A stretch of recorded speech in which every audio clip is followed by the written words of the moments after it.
દિલથી બધાને બાપા સીતારામ, જય લગધણી, જય રામાપીર। તો મિત્રો જો કે થંબનેલ જોતા આપને ખબર પડી જ ગઈ છે આ શાનો વિડીયો છે એમ। આજે આપણે અમારા ગામની અંદર રામદેવપીર બાપાની સમાધિનો આખ્યાનનો ત્રીજો દિવસ છે। તો તમામ કલાકાર મિત્રો તથા સાજિંદાઓ મિત્રો એને તમામને આજે મારા ઘરે આપણે બધાને વાળું કરાવવાનું છે, બધાનો જમણો રાખેલો છે। તો તમામ મિત્રો આવે એ પહેલાં વાડી હું રીંગણા તોડવા માટે આવ્યો છું।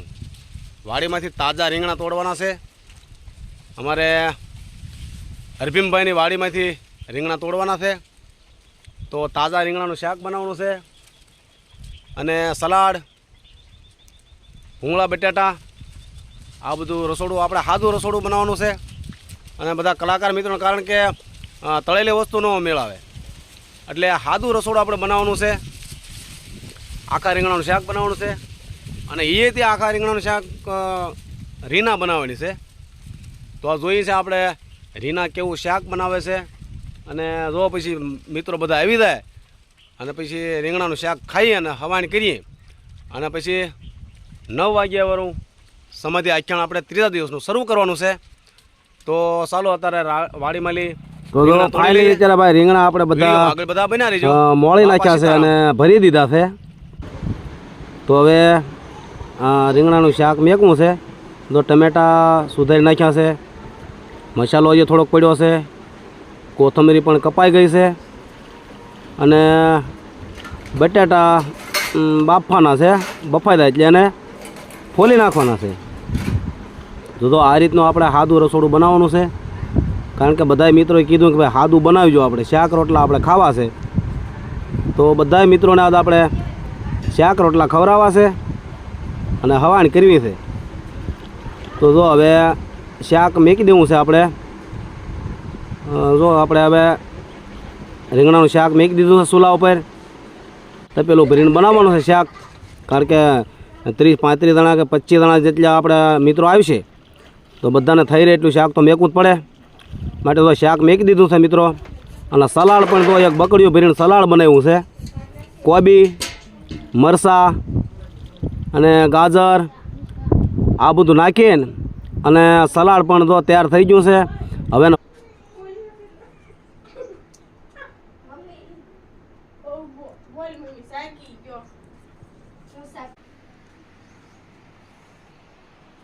તો રીના હવે બટાટા ફોલે છે। રીના કેટલી વાર લાગશે બટાટા ફોલવા? બસ થોડાક છે જો એટલા જ રહ્યા ને? હા બધા આવે તે આપણે તૈયાર કરી નાખીએ બધું। હા આગળ બધા આવી ગયા છે, આલુભાઈ ને, વિકીભાઈ ને, મનોજભાઈ ને, વીડીભાઈ, રાકેશ, વિશાલ, ઝવેરભાઈ, મેહુલભાઈ, આ બધાને ફોન કરી દીધા છે, આગળ પહોંચી ગયા છે। હા તો આપણે થોડીક ઉતાવળ રાખજો હવે, કેટલું બધું રાંધવાનું હતું। હા પણ એ તોય થઈ જશે તેમ રીંગણા, રોટલા, રોટલી, ભૂંગળા બટેટા, સલાડ આ બધું છે। ભાઈ રીના બટાટા ફોલે છે અને હવે એટલા ફોલવાના બાકી રહ્યા અને એટલા ફોલાઈ ગયા છે અને આખા રીંગણાનું શાક મેકી દીધું છે।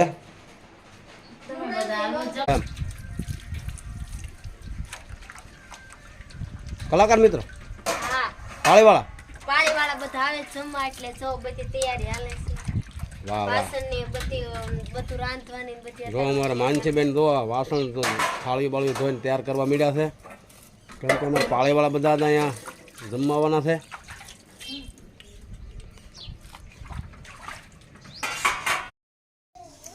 જો અમારો દેવુબેન રોટલા બનાવવા માંડ્યા છે।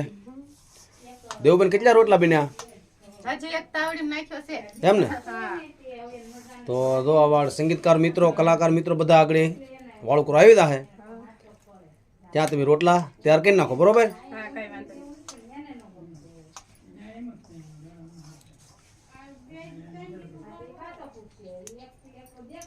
શું કરાવે?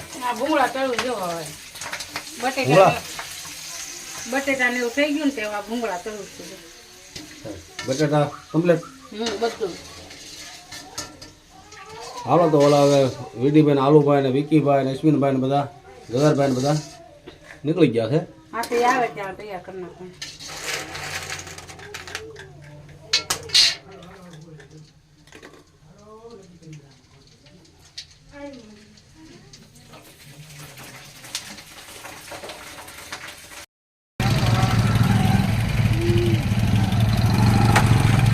સાઉન્ડ વાળા આવી ગયા. ફાઇનલી તો બધા મિત્રો અત્યારે જમવા બેસી ગયા છે અને અમારે ગુણાભાઈ ને એ જે બાકી છે આવી જાય એટલે બધા બેસી જાય હારવાર. તો અમારે પીનાભાઈ, ગિરીભાઈ, વિનુભાઈ, અશોકભાઈ બધા જમવા બેસી ગયા છે. અશ્વિનભાઈ, અમારે કાનો તો પીરહવા મીડ્યો છે ભાઈ. અમારે વીડીભાઈ, રાકેશભાઈ બધા બેસી ગયા છે જમવા. ગુણાભાઈ ને ઈ બાકી રહ્યા છે, આલુભાઈ ની બાકી છે, એ આવે એટલે બધા નીને બધાને બેહાડી દઈએ. તો બધા મિત્રો જમવા બેસી ગયા છે અત્યારે. તો જો ભાઈ આવું સાદું રસોડું આપણે બનાવ્યું છે. રોટલા અને આખા રીંગણાનું શાક.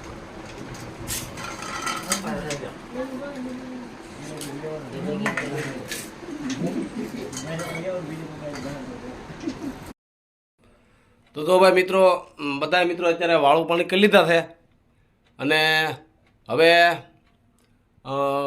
9 વાગવા આવ્યા છે. તો આપણે સમાધિ આખ્યાન શરૂ કરવું છે કારણ કે આજે આપણે ઘણા પ્રસંગો લેવાના છે. એમાં દ્વારકા ને જાત્રાનો મેળો, વસંત પંચમીનો મેળો એ પ્રસંગ આપણે આજે કરવાનો છે. એમાં અનેક પાત્રો આવે છે. મલીનાથ, ગોરખનાથ, સંપાજી, કુંપાજી, 66 જોગણીયું, 52 વીર, આવા અનેક પાત્રો આમાં ભજવવામાં આવે છે. તો ચાલો આપણે આખ્યાન શરૂ કરીએ. 66 જોગણીઓના દર્શન કરીએ અને સંપાજી, કુંપાજી અને દિલ્હીનો બાદશાહ, અત્યારે મેં આવા અનેક પાત્રો આમાં પાસા પટેલનું પાત્ર પહેર્યું છે. ચાલો આપણે અત્યારે પછી આગળ જોયું શરૂઆત કરીએ. કારણ કે અમારું મંડળ નાનું છે, બને એટલો સાથ ને સહકાર આપીએ છીએ. જોકે હું કાંઈ રમતો નથી, 20-25 વર્ષ હું રમ્યો નથી, પણ અમારું મંડળ નાનું હોવાના હિસાબે આ મંડળને સાથ ને સહકાર આપણે આપીએ છીએ. અને જે આપણે પાત્ર જે ઘટે એ પાત્ર બધા મારે લેવા.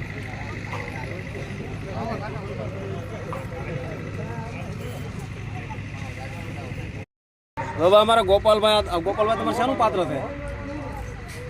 સંપાજી, કુંપાજીમાં. એટલે દાંત કેમ કાઢ્યા? હે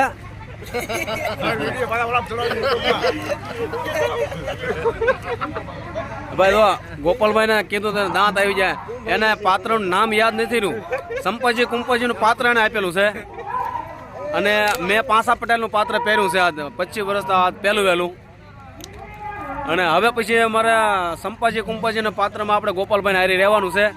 તો જો ગોપાલભાઈને પાત્ર છે આજ આપણે. ગોપાલભાઈ તમારે કયું પાત્ર છે? સંપાજી. હા, જો સંપાજીનું પાત્ર ગોપાલભાઈને આજ આપ્યું છે ભાઈ. અને બાદશાહના માણસો સાથે યુદ્ધ કરવાનું છે. હા હા. અને જો અમારા થળસર આખું રામા મંડળ અહીંયા બેઠું છે અત્યારે. જો અમારા લાલબા છે, ભગત છે.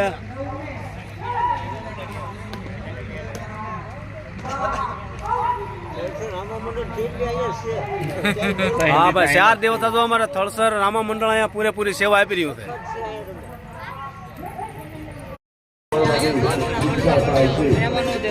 જો મિત્રો મહાકાળીમાનું પાત્ર અમારે પ્રવીણભાઈ પહેર્યું છે.